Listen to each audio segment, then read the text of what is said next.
Who's excited? Probably none of you, but it's okay. We are going to do a cool Ashen-style talk about video game strategy guides, because back in the day, you see... Oh, I have a mosquito bite there, by the way, in case you're wondering. Anyway, back in the day, we didn't have... Well, a lot of these are from the internet era, which is really funny about that. But there was a time when strategy guides were a thing for games. They got their start mostly... They're a lot more common anyway, in the mid-90s, all the way up until, I'd say, the golden era ended about 2005, when the internet started really becoming common, and GameFAQs was a thing. Because suddenly, why would you spend extra money on this book for a game, when if you have problems, you can find the solution from other players online? It sort of rendered, in this case, this kind of print media really obsolete. However, the thing about strategy guides is that it's one of those weird things about in gaming where, like, people bought them, but not many people really liked them in the sense. You get a few reasons for that. Some people buy these or bought these for collectability, and there's a few in this stack that I only own for that exact reason. And the others did buy it genuinely because they wanted to figure out the secrets of the game. The problem was, a lot of these strategy guides didn't tell you anything that wasn't obvious, or told you stuff that was lies. The problem we really had was this was always written by somebody working for the company responsible for them, A. B, they generally didn't have very much time to go through the game and figure everything out. So you're working with... You know, these guys had to be ready by launch day, so you're working with people that may not have been able to really finish the game, and they're trying to write a guide to it. You see how that might be a problem. So I wanted to take a moment and go through a lot of these guides and show you exactly what the problem was with a lot of these, and maybe, you know, just go over a bit of history with this, because I think it's a fun topic. And I've been going through my stuff recently, and I have these just kicking around, and nobody really talks about these anymore. So I wanted to. So, okay, sorry for the jump cuts that have been happening. I've been trying to get this into a comfortable position for me, and so far it's been, well, difficult. Anyway, also, if you're wondering about my backdrop, this is not my bed. My bed was too tall to do this effectively, so I have decided to use my son's bed instead, hence the lovely Pikachu comforter he has here, and the stuffed animals you might be able to make out in the back. Yeah, this is for the 7-year-old, but it serves my purpose today. So, let's start with the top. This one, so, you might be wondering why I even have this, because aren't you really good at Alan Wake, Darkness? Why would you need a strategy guide? Well, I never used this. In fact, I've barely had either of these books out of the box. You see the box is like completely shredded, because they've never really come out of here. It got really wrecked in when I moved. But I never used these. In fact, I'm pretty sure I didn't buy these till after I already beat and played through the game.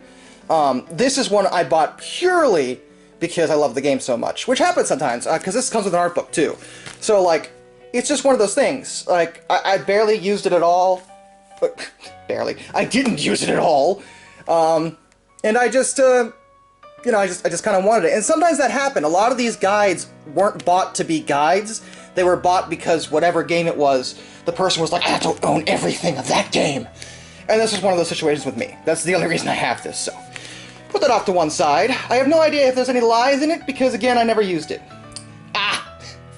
This is a fun topic. So, I love Dragon Age Origins, one of my favorite games ever. I do not love Dragon Age 2. But before it came out, I was excited because I loved the first one so much, so I figured the second one's gonna be great. And it really wasn't. But I got the strategy guide day one because I was like, I need that. And from what I remember, I barely used this at all. I don't remember hardly anything about what's in here. Admittedly, there are a lot of details, and there is stuff in Dragon Age 2 that you might miss. I mean, it's got more than meets the eye, so maybe somebody found this useful, but honestly, once I started playing the game, I think I forgot I even had this, so, yeah. Here's a funny one. So this is obviously a guide for Kingdom Hearts 2. I didn't buy this. This came from my dad because he used to do this thing where he'd just give me stuff sometimes.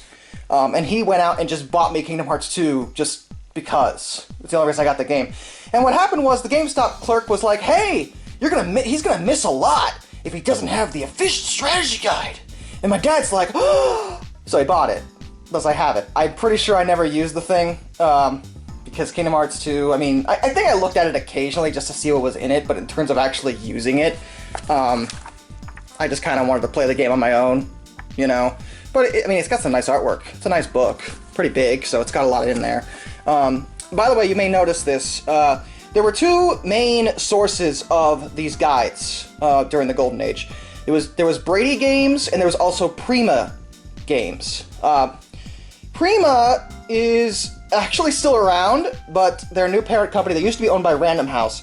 Prima's new parent company has turned off all print media by them, and they're going full digital because, of course, they are. Brady was owned by DM Publishing, which is a UK-based company. And I think they wound up merging with Prima, so they're kind of the same thing now. But back then, back when this was going on, they were the two main competitors in the market for strategy guides that nobody wanted nor cared about. Yeah, it's one of those things. Here we go. This was an exciting one for me, because I love Final Fantasy IX, so of course I had to own the guide. It was imperative that I own this guide. Now, admittedly, it's another BradyGames guide, but this one isn't that bad of a guide. My only complaint with it, well, I have two main complaints with this. First of all,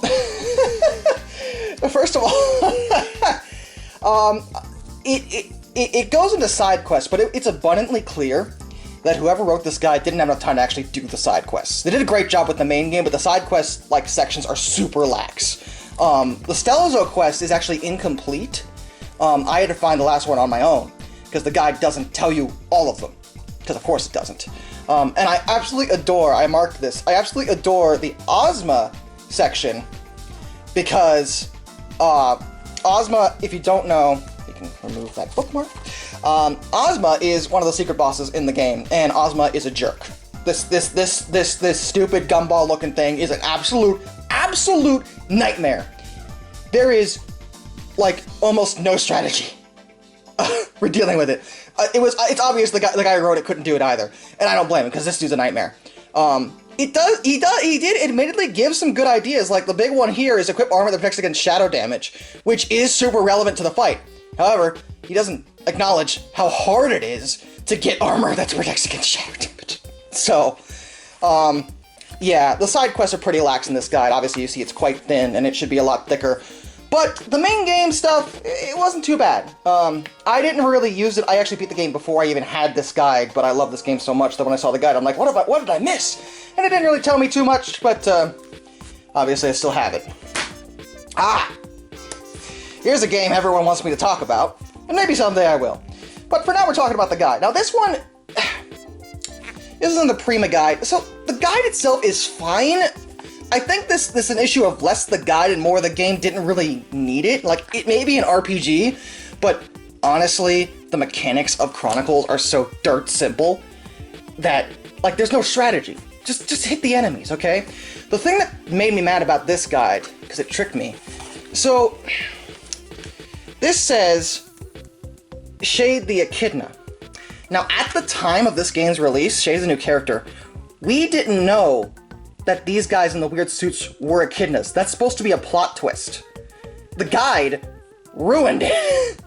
This is page 32, and it's before everything really starts. Like chapter 1 starts at page 42.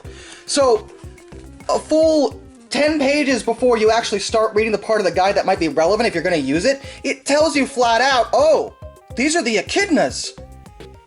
The game was supposed to tell us that. Why? Why would you ruin everything, Prima? Ugh. Annoying. Oh, alright. And this is one I have a real grudge against.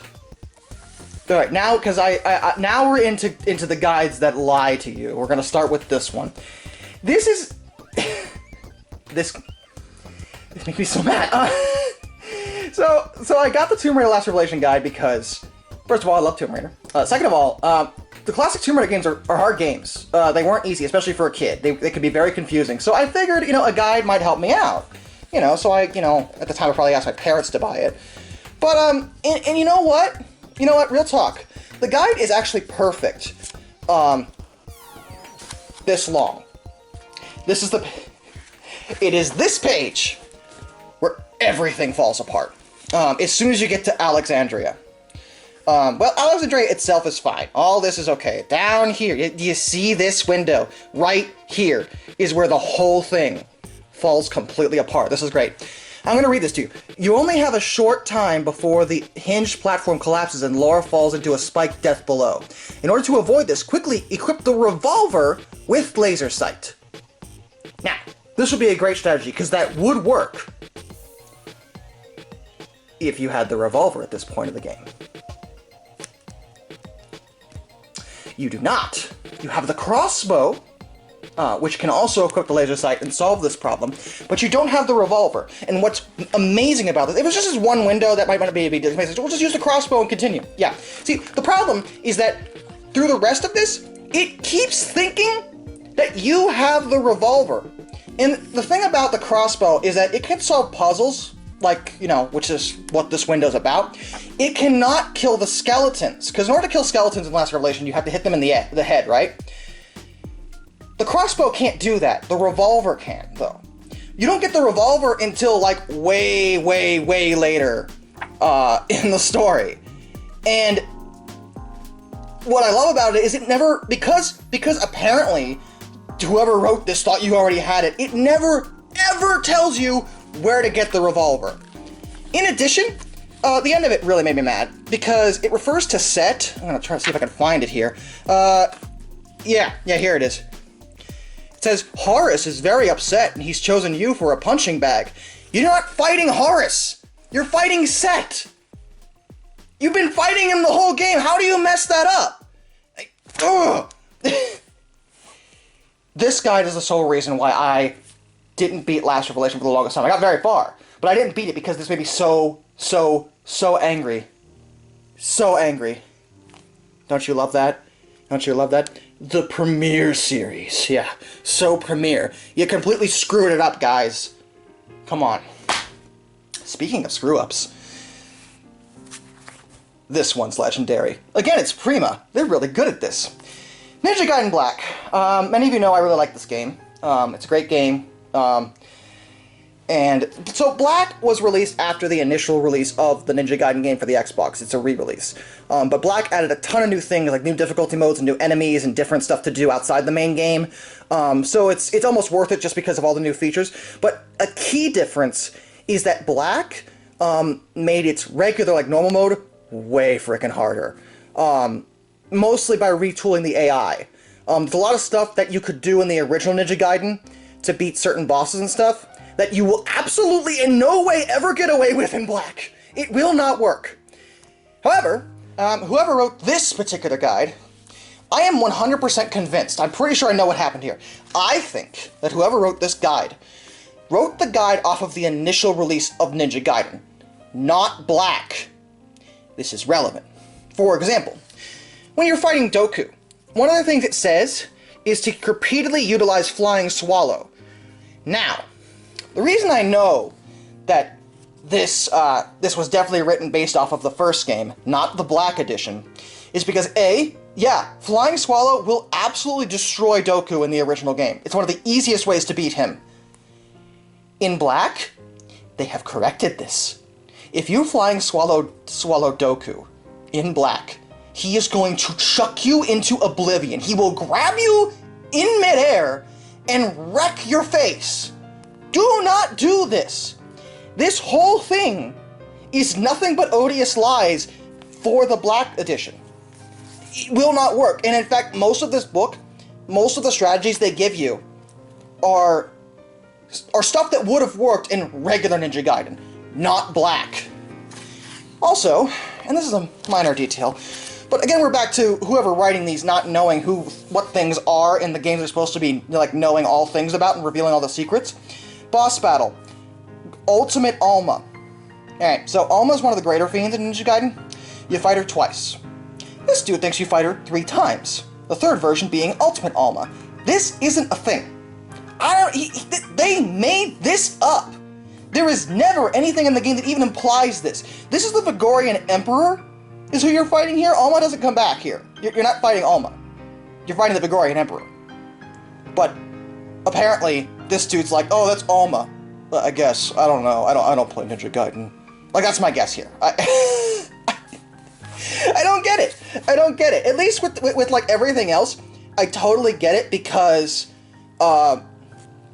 you know, obviously he was using an older version of the game for this, and therefore not being able to know that the black version will absolutely wreck you. Although, admittedly, I can't be too mad about this. The reason for this, well, I can, but at least in this case, I actually never spent any money on this. So this one was actually given to me by a GameStop clerk. I forget what I was there for, but they were going to throw these away. And he's like, hey, do you just want this? So he gave it to me for free. So I guess you get what you pay for in this case, which is a completely useless friggin' guide that, if you actually listen to it, will only get you completely destroyed and not, in fact, you know, get you anywhere in this game. Although, admittedly, for a while, there was a running joke among me and Rijno, as you know, he and I reviewed Ninja Gaiden 2 together, that this guide was intentionally written to mess you up.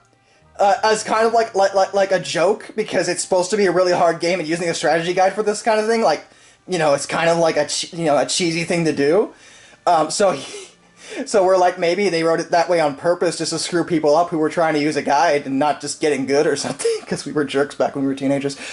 But yeah, in all seriousness though, this is awful. This is a horrible guide. Don't actually use this. Anyway, but now, guides really aren't a thing anymore. Obviously, you know, stuff like GameFAQs really made it obsolete. You know, print media in general has had some issues hanging on in some ways. You know, books and novels are still around. But stuff like, you know, guides, I mean, why would you ever spend any amount of money on something like this when you can go to GameFAQs to get, you know, everything you could possibly want to know about a game from other players of the game, people that really care about it. Not only is that free, but it's also more accurate information. In fact, you don't even need GameFAQs anymore. Now you can go on YouTube and find a frickin' playthrough of any possible game you could possibly imagine. So, yeah, that's pretty much why Prima and BradyGames are no longer really things in terms of this sort of media. In terms of print media, when it comes to games, you still get stuff like art books, but strategy guides, it's a thing of the past. But I wanted to make this because a lot of people, like, either don't get why these were a thing, you know, because some people are like some people are like, younger gamers are like, what's a strategy guide? I've never even seen one of those before. And I'm like, these used to be everywhere. Like, some pre-orders would just give you strategy guides, or, you know, they'd be one of the upsells in GameStop back in the day was like, oh, you reserved this game. Don't you want to add the strategy guide for $15? It's like, oh, hell yeah, I do. Because we were dumb. Very, very dumb. But with that, till next time, this is Darkness, and I bid you all a fond farewell.